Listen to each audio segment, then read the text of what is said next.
अस्सलाम वालेकुम students, how are you students. आज हम एक्टिव पैसिव रिवाइज करेंगे क्योंकि जैसे ही आप लोगों के स्कूल्स रीओपन होंगे तो एग्ज़ाम्स होंगे आपके।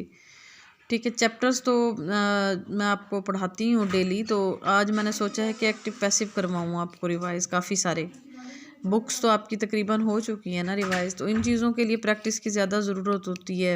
ये जो ग्रामर की चीज़ें होती हैं और जिस टाइप की भी जो चीज़ ग्रामर की मैं आपको करवाती हूँ, आप प्लीज़ उसकी घर पर भी प्रैक्टिस किया करें। तो पहला फ़िक्रा है, मैंने इसमें ना मिक्स करके लिए हैं हर तरह के। ही एट ऑरेंजेस। अब ये कौन से टेंस का फ़िक्रा है? ये पास्ट का है, पास्ट इंडेफिनेट है। पास्ट इंडेफिनेट के लिए मैंने क्या बताया हुआ आपको? हेल्पिंग वर्ब कौन से होते हैं? वॉज और were. Oranges were eaten by him. He किस में चेंज हो गया? हिम में। और ऑरेंजेस आ गए, और ऑरेंजेस के साथ हमने वर लगाया। क्यों? क्योंकि ये प्लूरल है ऑरेंजेस, तो इसके साथ वर लगेगा। और फॉर्म ऑफ वर्ब हमेशा थर्ड लगती है। They will speak the truth. अब ये फ्यूचर इंडेफिनेट है। The truth will be spoken by them. इसके अंदर हेल्पिंग वर्ब जो आएगा पैसिव बनाते वक्त वो विल बी और शैल बी होगा। ठीक है ना। आम तौर पे फ्यूचर इंडेफिनेट का जो हेल्पिंग वर्ब होते हैं वो विल और शैल होते हैं, लेकिन जब वो पैसिव में चेंज हो जाते हैं तो विल बी और शैल बी हो जाते हैं। Ali had killed the snake. Past perfect आ गया। आपको पता है कि परफेक्ट टेंस जो होता है उसके लिए हैड पास्ट में आता है, और प्रेजेंट में हैव और हैज़ आता है, फ्यूचर में विल हैव आता है, शैल हैव आता है। लेकिन जब इसको पैसिव में चेंज करते हैं तो साथ में बीन का भी इजाफा हो जाता है। ठीक है। The snake had been killed by Ali. अभी अली जो है ये प्रॉपर नाउन है, तो जो प्रॉपर नाउन होता है वो एज इट इज़ रहता है। प्रोनाउंस के केसेस होते हैं, जैसे ही जो है वो हिम में चेंज हो जाता है, दे देम में चेंज हो जाता है, लेकिन जो अली है वो अली ही रहेगा पैसिव में भी। She will have helped me. इसका क्या बनेगा? I shall have been helped by her. अब मैंने यहाँ पे आई लगाया। अब जब मैंने आई लगाया तो फिर हमने इसके साथ शैल लगाया, क्योंकि आई और वी के साथ शैल लगता है। मैंने आपको बताया ना कि जो पैसिव जब हम बनाएंगे तो जो ऑब्जेक्ट स्टार्ट में आ जाता है सब्जेक्ट की जगह पर, तो फिर हेल्पिंग वर्ब उसके अकॉर्डिंगली लगता है। ठीक है। आपने ये नहीं देखना कि पीछे शी के साथ विल, ये क्योंकि ये मैं इसलिए बता रही हूँ क्योंकि कॉमन मिस्टेक है ये बच्चे जो करते हैं। ऊपर विल है तो वो सीधा नीचे बगैर गौर किए कि अब हमें अब ऑब्जेक्ट के अकॉर्डिंगली लगाना है, वो क्या करते हैं कि ना जो ऊपर सब्जेक्ट में होता है ना सेंटेंस में हेल्पिंग वर्ब वही पुट कर देते हैं। नहीं, अब आपने इसको नए सिरे से बिल्ड करना है सेंटेंस को ना। आई आ गया तो आई के साथ शैल लगेगा, हैव और फिर बीन, फिर हेल्प्ड, फिर बाय और her. Salma was singing songs. Songs were being sung by Salma. ये कॉन्टीन्यूस टेंस है, पास्ट कंटिन्यूस। कंटिन्यूस टेंस में क्या होता है कि हमें बीइंग का भी इजाफा करना होता है, ये BEING बीइंग। अब यहाँ पे देखें ज़रा difference.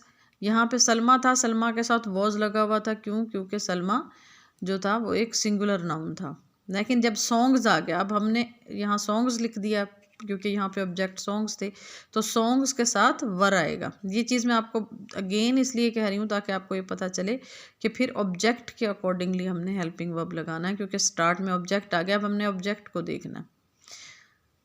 It drinks milk. The milk is drunk by it. जो इट है वो एज इट इज़ रहता है, इट रहता है, इसमें कोई चेंज नहीं आता। जब ये ऑब्जेक्ट की जगह आ जाए तो भी इट रहेगा, सब्जेक्ट की जगह आए तो भी इट रहेगा। The washerman washed clothes. The clothes were washed bye washerman. अब आपने क्या करना है, इसमें ये देखना है कि आप पहले आपके सामने कोई भी सेंटेंस आए तो आपने उसका टेंस का अंदाज़ा लगाना है कि वो कौन सा है। जब आपको टेंस का अंदाज़ा होगा तो फिर आप उसके हेल्पिंग वर्ब को फाइंड आउट कर सकेंगे कि कौन से हैं।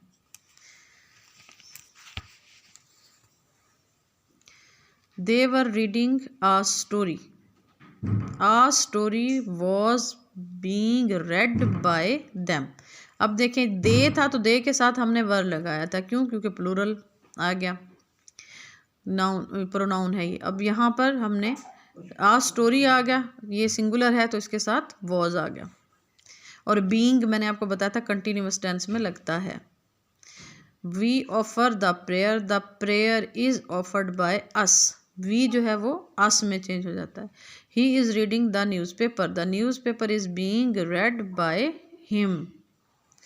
हैव यू रिटन आना था, सॉरी।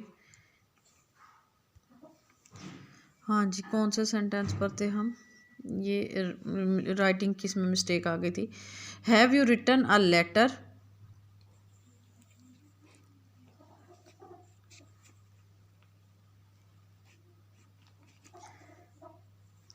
हाँ जी, तो have you written a letter, क्या आप ख़त लिख चुके हैं।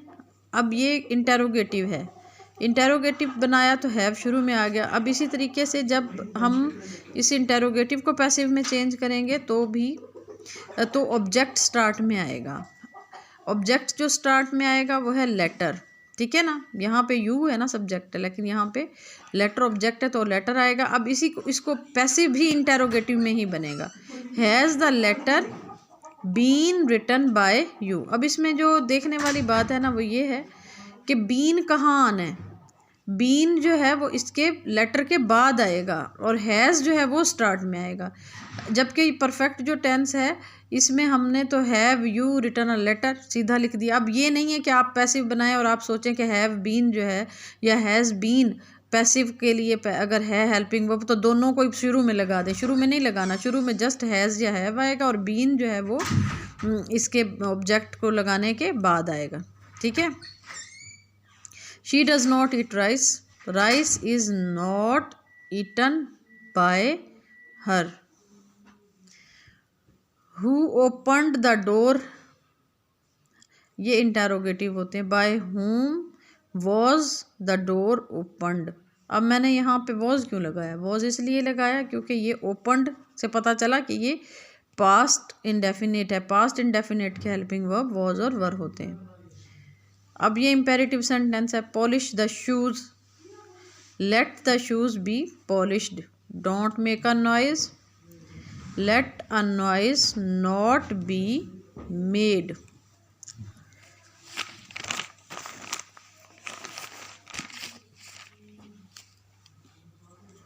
ये कुछ और सेंटेंसेस हैं। He did not take tea, the tea was not taken by him. Will you cut the tree, will the tree be cut by you. अब फ्यूचर के लिए विल बी और शैल बी हैं तो सेम केस है कि दोनों को इकट्ठा नहीं लगा देना। Will be the tree cut by you आप ऐसे लिख देना, नहीं, पहले विल आएगा फिर द ट्री फिर बी फिर cut by you. He has done the homework, the homework has been done by him. Had he caught the bird, had the bird been caught by him. ये वही चीज़ आपने ध्यान में रखनी है कि हैड बीन है पास्ट के लिए पैसिव के हेल्पिंग वर्ब, तो हैड पहले आएगा फिर द बर्ड आएगा और फिर बीन आएगा।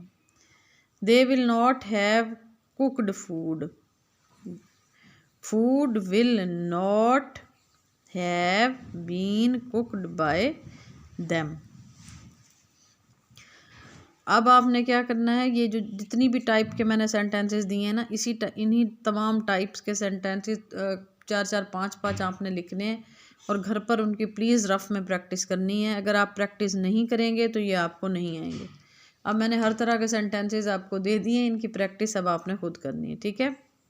अपना बहुत ज़्यादा ख्याल रखिएगा। अल्लाह हाफिज़।